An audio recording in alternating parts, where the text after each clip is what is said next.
Днес ви разказваме за зъбни импланти, вашия втори шанс за красива усмивка. Липсват ви зъби.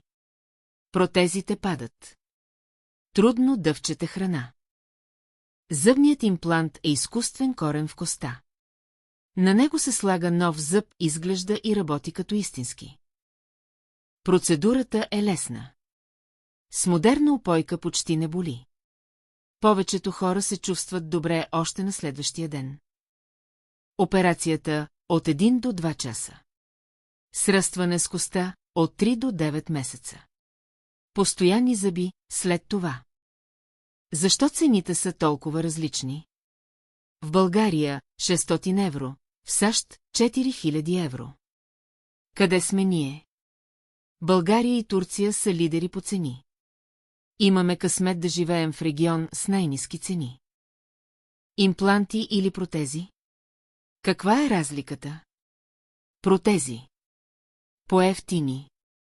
Бързо се поставят. Могат да се местят. Не спират стопяване на коста. Импланти. Като истински зъби. Фиксирани и удобни. Запазват коста. Траят цял живот. Как да се грижим за имплантите?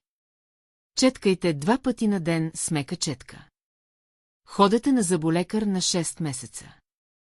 Избягвайте пушене и твърди храни в началото. Твърде стар ли съм за импланти? Колко траят? Не. Няма горна възраст. Важно е здравето и коста. Траят 20 до 30 години или цял живот. Последвайте ни в Полезно за пенсионери в YouTube и Facebook.